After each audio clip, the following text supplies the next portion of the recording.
Hello, everyone. My name is Lin Huyn. I'm the founder and host of Fan to Fame. Today, we have a very special guest to provide a brief background because there's so much accolades I could say about this individual.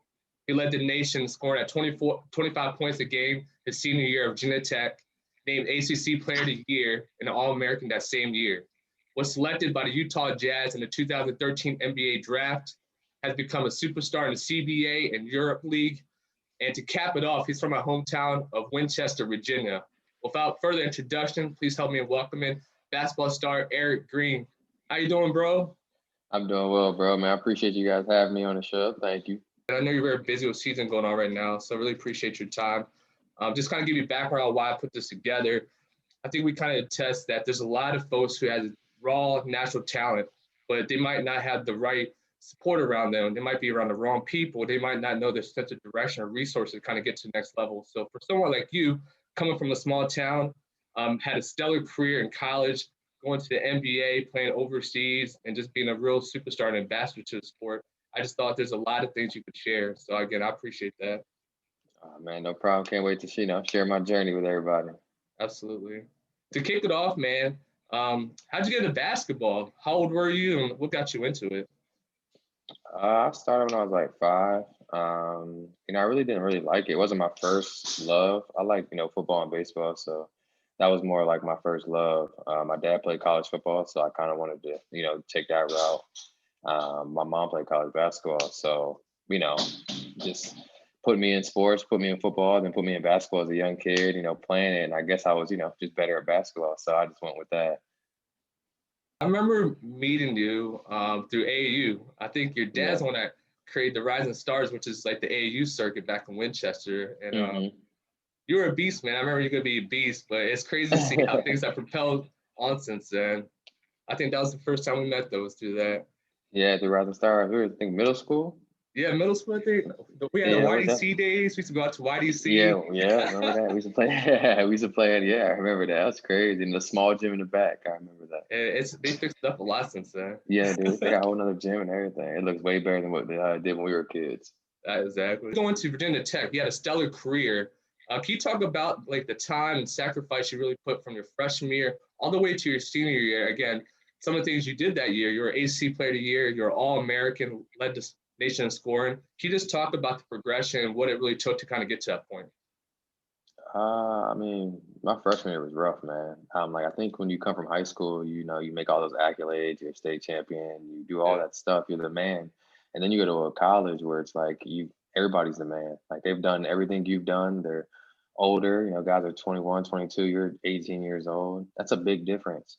Not just body wise, but IQ wise. Some guys knew the game better than I knew the game. This wasn't, the pace of the game was different. It would, you know what I mean? So it was different. So it definitely took me time. I was blessed to have Malcolm Delaney in front of me to, help me and, watch him play the game, learn from him, see what he was doing, pick up tips from him. But, at the same time, I got to play too as a freshman.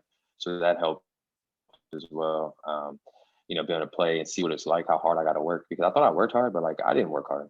It's a different grind from high school to college. So I had to wake up and really put an effort, So each year I got better and better. Going to my sophomore year, I spent more time in the gym, just, understanding the game, but also my confidence level was great. Getting to play more, of course, confidence goes up. And, I think like my junior year, I went from 12 my sophomore year to 15 my junior year. And I just kept working and working and became like second team all ACC. And, that was a big confidence booster. And then going into my senior year, I just felt like, I was like, man, I'm going to have a great year. I'm going to be first team all ACC. I didn't think I was going to be player of the year, but I was just like, probably I'll be first team all ACC. And then, I went to this Chris Paul camp before my senior year with like all the top 15, 20 point guards in the nation. So I was just like, oh, wow. After I got back, I felt like, hey, I could play with these guys. Like, if I did well here and can keep up with these guys who are projected to go top 10, top 15 NBA draft, like, I can get drafted too. And then I remember coming back before my senior season, my name was on the draft board. And like, honestly, that's all I kind of needed to see. Like the rest was like history after that. And then like my first game, I had like 20 something points. And I remember my father telling me like, man, you kind of like, it looked easy. Like it looked like you could just score more. And it's from there on, like every game, I was just on a mission to, try to get 20 points or, try to win and try to get 20 points. And then just happened to be like I was leading, nation scoring. And, just working hard, man. Like I said, man, people don't understand the grind you have to sacrifice, the early mornings, the late nights, and stuff like that. Like you think you work hard, but, to get to the level you want to get to, you got to work extremely, extremely hard. Absolutely, man. Definitely paid off. And I think, that's something you hear really often is people, when you're in high school, you're the man. But when you go to college or NBA, everyone's playing at the level, right? So you got to take it to another level. But it takes more than just, like you said, just a talent, but it takes a confidence and just put that work out. You kind of talked a little bit about seeing your name on the draft board. Can you talk about what went into that day? Like, how did you feel? Did you know you're going to get drafted that day? What was the emotion that you got when you heard your name called? I knew I was going to get drafted, but like my agent kept telling me you're going to get drafted. But he's like, I don't know where you're going to place, anywhere from, on the draft board the day of, I'll never forget, I was 22 to Brooklyn. Okay. So like I was really excited. I'm thinking I'm going to go anywhere from at least like 20 to like 35. I'm thinking like that's the latest I'll go. But, I had my family over, had some of my closest friends I grew up with from like, elementary school. My family came down and we all watched it at my house. And I just remember sitting there, and I remember like when the 20th pick came in, I'm sitting there like, all right, I'm really going to watch. And then I didn't get called for like the first round. I was like, all right, well, I'll get called pick the second round. So I'm really nervous. I'm like, man, just anxious. Like, I need to, hopefully I get called. And then like when the 40th pick came, I kind of like, I was like, man, I might not get called. You're thinking so negative because like everyone's telling you you're supposed to go first round, then early second round. And now it's 40, so there's 20 picks left. And then my friend Andrew Oates, he was on the 44th pick. He told me, I guess it came to his phone early, and it comes to your phone early. He's like, you're going to Utah at 46. And I was like, no way. And then my phone rang on the 45th pick, and my agent would tell me, yeah, you're going to go to Utah. And so I was like, okay, bet. And then he called me back and told me I got traded to Denver. Yeah. Denver was going to trade for you. So I was excited. The GM called me, told me to welcome me. I think like 2 days later, I had to fly out there and, meet the team, meet the organization. And I was their only draft pick that year. Yeah. So I was the only rookie drafted. So overall, it was cool, man. It was a great experience. I really hope there's a kid in our city, where we grew up from, that get a chance to experience that.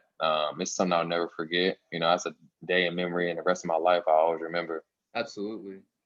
Yeah, man. I actually remember that night. I was, even though we don't talk often day to day, and there are times we don't speak for months, I was rooting for you, man. I was following you. I actually was. You probably heard of Whitlow's in Arlington. Yeah, I know. Yeah, so it was Thursday night, I believe. So I was, getting ready to go out, and I was like, man, I'm waiting by the TV, waiting for your name to be called. And I was telling my boys, look out for my boy E. And then there's another guy from Radford who was supposed to get drafted. He was supposed to be like the first player ever from Radford to get drafted, Artisan Perakowski. And he's doing a lot overseas. So I was looking for both of y'all's name. I kept seeing y'all's name on the board, but it was sliding. So I was getting bummed out. So I got frustrated myself. And I actually ended up leaving. I was like, you know what? I'm just going to go to the bar. Whatever happens, happens. I checked my phone and I saw you get drafted. And I was so hyped for you, bro. Man, I appreciate it. Man. That was a whole crazy experience, man. I'm not going to lie to you. That's definitely probably one of the best moments. Hey, I got something here, too. I got your rookie card. Yeah, I see that. Yeah, that's crazy. Yeah. I got it at my house, too. I saved it. I had to save that. Yeah. And I got your photo back here that you signed for me. Yeah, I saw that. Yeah, appreciate that, man. That's dope. I'm sure there's a lot of things that come to mind, being drafted, playing against LeBron. But what was the most memorable experience when you reflect back in NBA days? Probably my best experience was playing against the Warriors with Stephen Clay, and Draymond. I had like 17 and 9. I played really well. That was a big confidence booster too. I was like, wow, okay, you know what I mean? Like I got to play against the best of the best, and played really well. Playing against LeBron was awesome, but probably like the best moment was playing against Kobe in preseason. That's dope. It was my first preseason game ever, and we were in California. I think it was in San Diego. Mm-hmm. And like I'm walking out the hallway, like to go stretch in the hallway with all the guys, and I'm just sitting out there. Me and Gary Harris are were rookies at that time, and you just hear like someone just like this real loud noise in the hallway, and it's Swaggy P, it's Nick Young. And I'm just like, Okay. oh, okay. So I look down, I'm like, oh, okay, like, you see Steve Nash down there, Nick Young. And I'm just like, all right, cool, whatever. And the Right. last person to come out, you just hear Kobe, and Kobe comes out, and it's just like when I looked at him, like how like focused he was, and just like Yeah. just seeing Kobe like shook me. Like that just like a feeling you have, like, wow, like this is really Kobe. Yeah. And then, like when you're going out there to warm up, like all the attention's on him, all the phones, all the cameras. Yeah. You know what I mean? Like, everything. Just being on the same court with him was unbelievable. Guarding Steve Nash, like that's one of my favorite point guards. Mm-hmm. So, getting to be able to do that and play against those type of, legends, Hall of Famers, Right. like those are moments I'll never forget. But that NBA, that's a different level, man.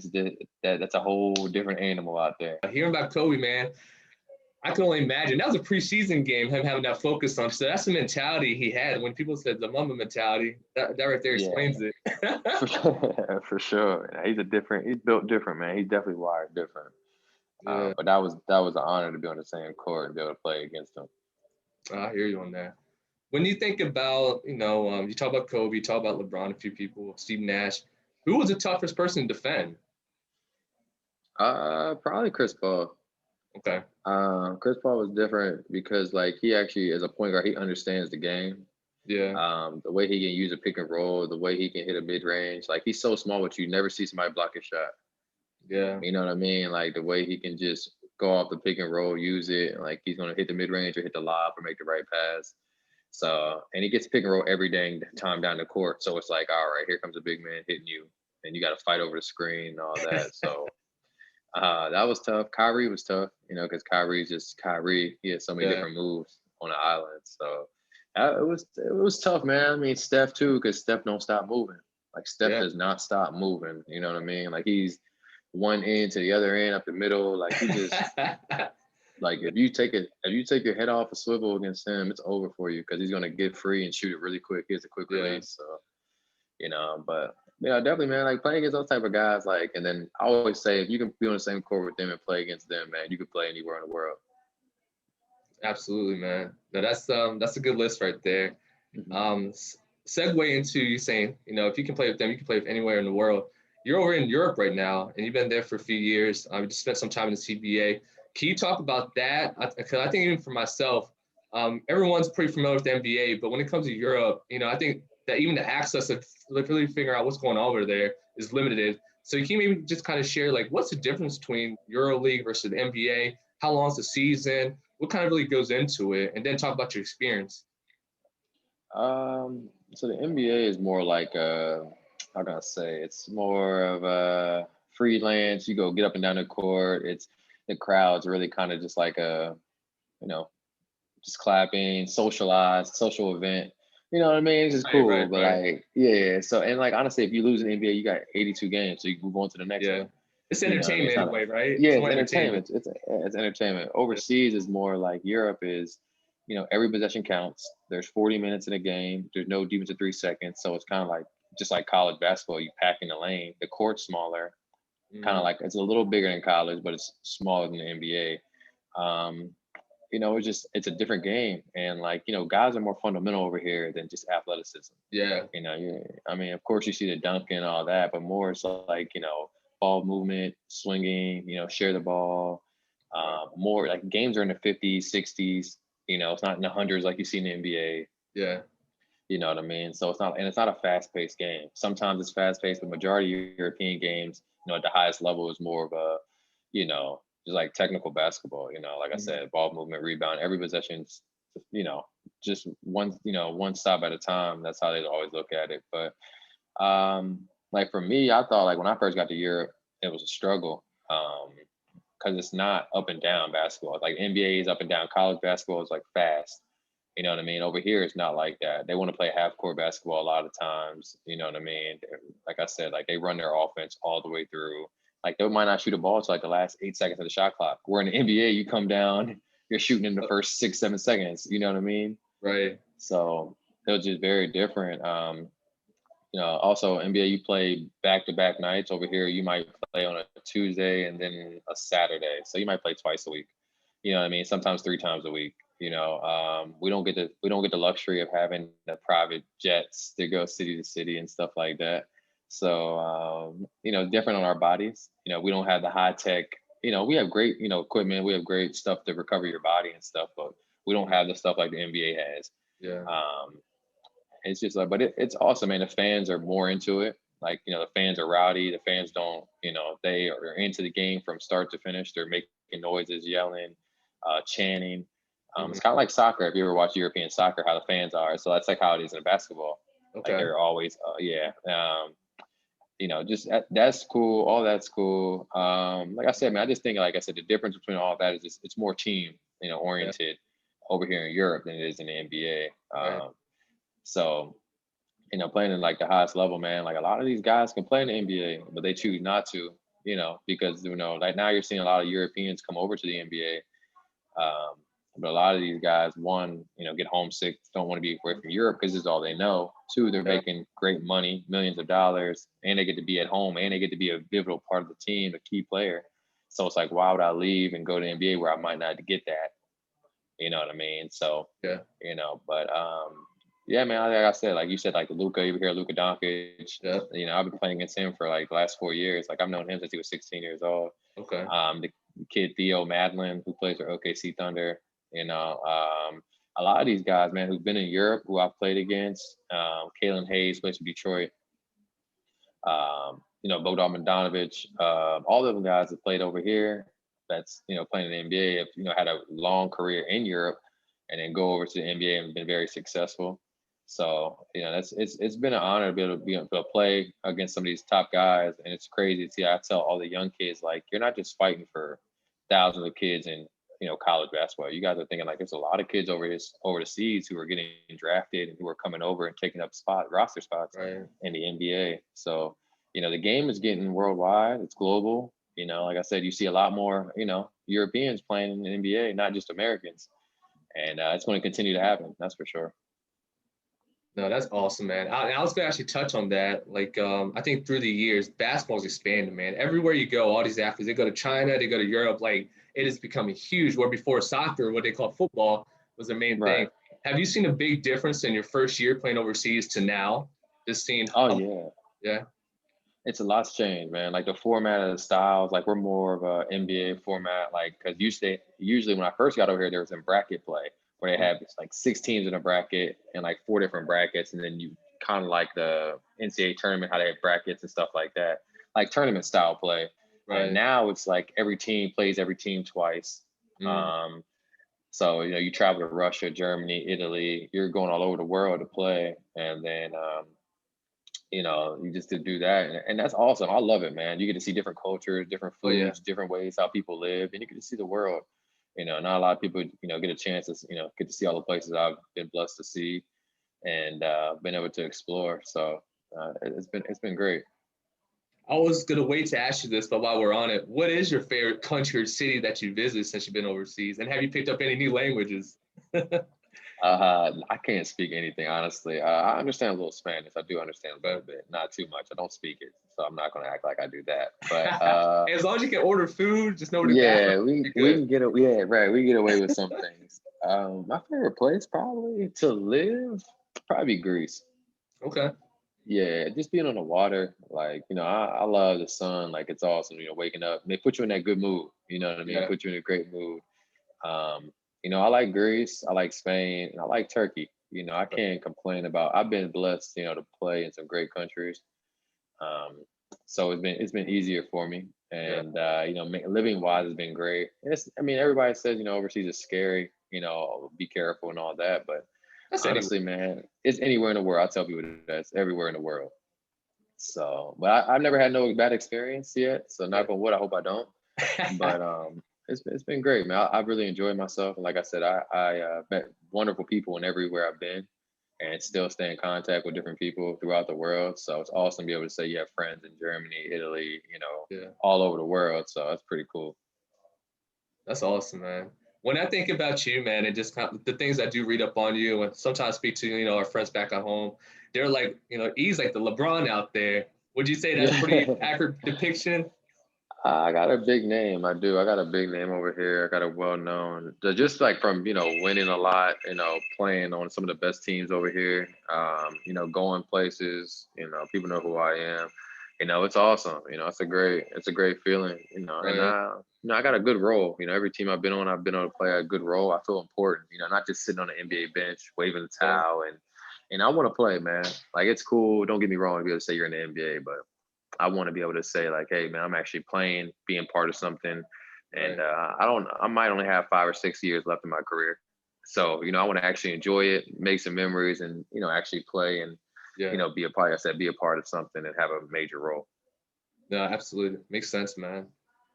This is more, again, the reason why I kind of put this platform together is to help inspire folks and kind of share some of the things you learned for those that don't have the accessibility or hasn't been around that. So what advice would you give for, a high school athlete trying to get a scholarship to D1?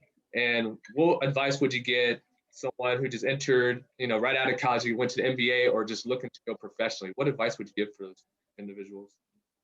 For high school kids, man, I just would say like, of course, like working hard. I always tell people having good character is like huge. Like I remember going into college.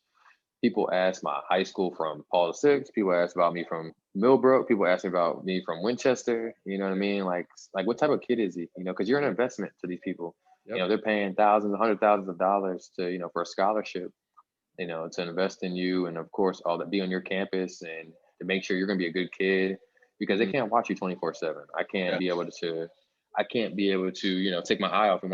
After practice, man, I'm not around the coaches no more. You know what I Yeah. mean? So I can't, you see all these kids getting in trouble, Right. doing all that type of stuff. So they got to be able to trust you and stuff like that. And also working hard. What type of work ethic do you have? That's huge. When you want to make it to the next level, because there's so many kids, man, like we're from Winchester, how many small towns these kids have, and how hard you work, Mhm. you know um like I said, like, because you think you work hard, you think you're good. Like, you haven't been, you don't know how good these kids are from Texas, California, Europe, New York. You know what I mean? You're coming against kids all over the world. So, Yeah. for high schoolers, man, like, continue to work hard, continue to be a good person. Get your education, man. If you're not one and done, two and done, man, get your education, because you're going to need it when it's all said and done. It's Mhm. important. That's huge. And then just when you want to, make it to the next level after college to NBA, everyone's talented. Don't ever, all of us are all talented. We're all good. You know what I mean? It's just also like, what else are you? Are you a good team player? Because in the NBA, man, when you're young, you're fresh out. You go to the G League, Yeah. might not play a lot. You might not play 10 games in a row. You know what I mean? So like, how are you going to continue to work hard while you're not playing? What type of person are you? Behind closed doors. You know what I mean? Right. Because when you're not playing, like when you get your name called, people don't have time for the excuse like, "Oh, I'm not ready," like, or Right. I haven't played in 10 games. Like, they're not trying to hear that. You got to be ready. You know what I mean? Stay ready so you can be ready, and people can. I don't think understand people understand like how hard I've worked. It's been a journey, man. It's been a Hell yeah. long, long journey. You know what I mean? From sometimes not playing to playing, and to, like I said, got cut and then had to come over to Europe and, go all that. And I never gave up. You know what I mean? I never gave up. I found my spot after this is my 8th year as a pro. Yeah. So, I never given up, and I still got, hopefully, like I said, if I'm blessed to have 5 or 6 more, that would be awesome. But yeah, for just being at the pro level, man, just it's more than just being great on the court. You got to do a lot of things off the court, and you got to, and definitely in Europe. Europe cares about winning. They don't care about stats. It's how successful you are as winning. That is the biggest thing in Europe. NBA is kind of like, all right, we'll tank if we're losing, whatever, whatever. Like, Yeah. nah, like Europe is more like, if you win, that's how you get your name out there, and people want to associate yourself with winners, and that's big. And I've been blessed every team I've been on. Man, I've been in the Final Four over here in Europe, been in a championship. I've done amazing things, won a championship. So I definitely have earned my stripes over here, and I'm very happy where I'm at today. Man, you're definitely representing not only Winchester, but people from Tech and then people from the States, man. When I think of like people overseas, I see what you're doing, bro. I'm following you. I'm over here just typing up what's Erick doing over in Europe. So you're definitely repping, man. And like you said, a lot of people see like the glamorous side of things, but there's a lot of ups and downs to anything in life, especially in sports, man. I mean, especially when you go to pros, like for most parts, you have only a few years ideally to be in the league playing professionally. So what are you gonna do after that? Right. So like you said, it's a lot about building that confidence. And more importantly, it's building that relationship, like you said, and building a character, because you never want to burn bridges. You never know 100%. where your paths are going to cross again. So a lot of it's beyond talent. A lot of people have that, but that takes it to your next level. So 100%. I gotta ask this question, man. This is a highly debate. You don't need to go in details about it. I think anyone can go on for days. Who's the best, man? Michael Jordan or LeBron? Everybody goes on with that. I mean, for me, I'm a Jordan fan, and I like LeBron. I'm a big LeBron fan too. But Jordan, I like to be a winner. Jordan won. LeBron's on his way. He's close. He's definitely on his way. But right now, Jordan, I just, I've just been a Jordan fan from day one, and I love his mentality. He's a killer. Yeah. His work ethic was crazy. He always wanted to win. So, for him to do that. But I mean, people are gonna argue all day. But until LeBron gets that, sixth ring, I'll be like, all right.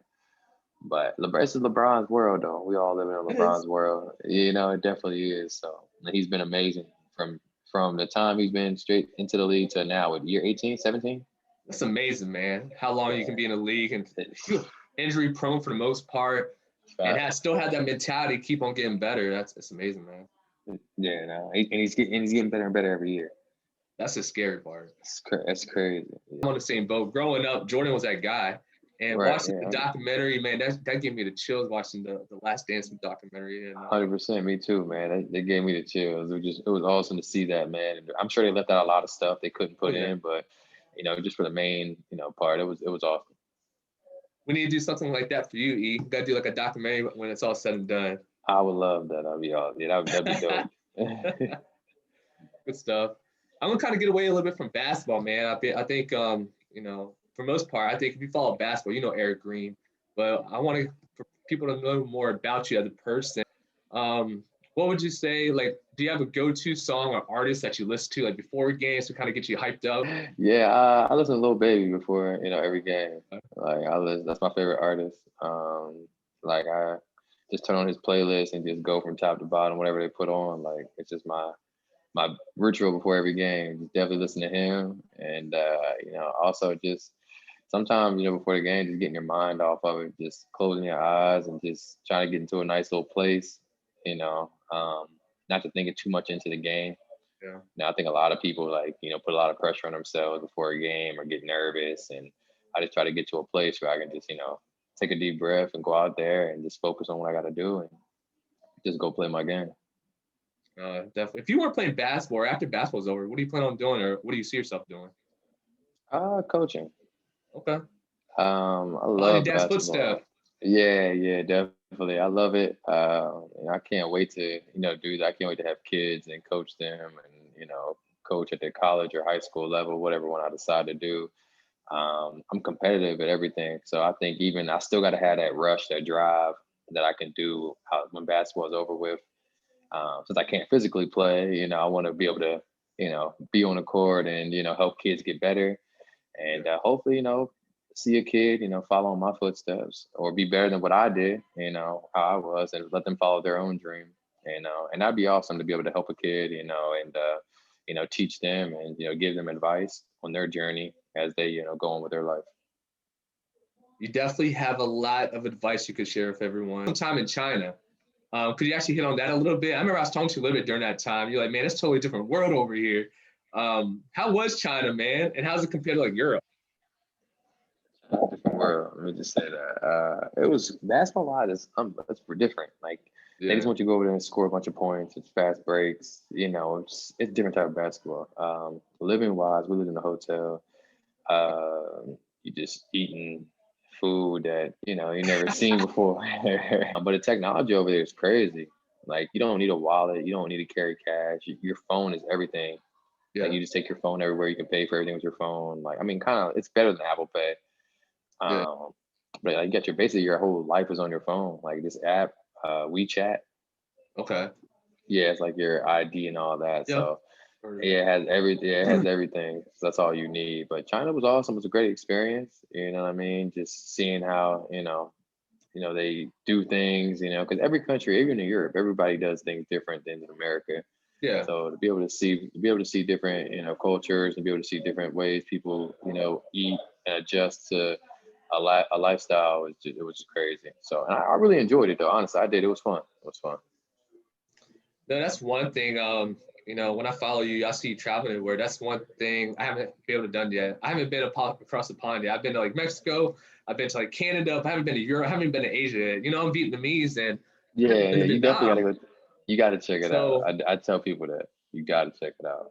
absolutely, because I feel like one like can we talk about like when it comes to basketball, Winchester, you're the best. When we go to another level, there's way more. So to myself, it's like there's more than just Winchester. There's more than Virginia. There's more than the United States, and it makes you. I feel like it'll make you more humble. It makes you more cultured, more educated. So that's one thing. When I speak to you or I try to speak to you, I try to learn that from you. It's like, what'd you get from that, man? Because that's not something everyone gets day in day out, man. I'm not. 100%. 100%. That kind of wraps up what I had in mind, man. Again, I don't want to take too much time away from you. I know today's probably your off day, and I kind of want to give you that time back. But is there anything you want to share? Any final comments you want to share with anyone, or kind of open the floor up to you? Nah, man, I appreciate you having me on here. This is awesome. I'm glad I got a chance to share my story. Hopefully, like I said, man, kids in Winchester, whoever's getting a chance to see this, I hope they get to follow their dreams. You know what I mean? Like I know people from small towns, our chances are lower. Definitely from where we're from. No Right. one's ever heard of Winchester, Virginia. So Apple Blossom, man. All you gotta say is yeah, Apple Blossom. They heard yeah. Apple Blossom before they heard of Winchester. That's 100%. That's 100%. You can ask anybody, Apple Blossom, people like, yeah, I know what that is. I heard about that. I'm like, oh, okay, well, that's where I'm from.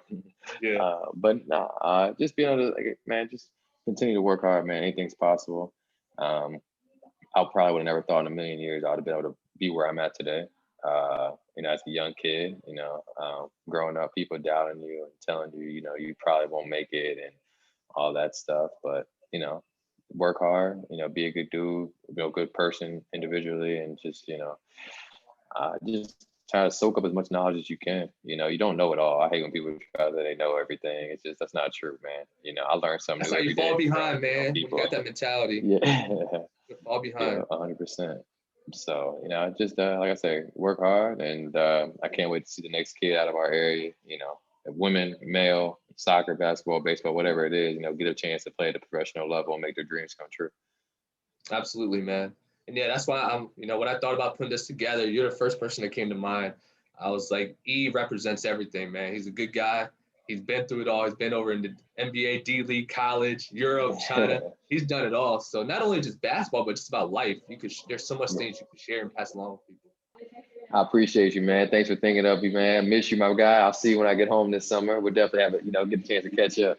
Yeah, definitely, for sure, bro. All right, man. I appreciate it. Talk to you All right, later. man. No problem. All right, man.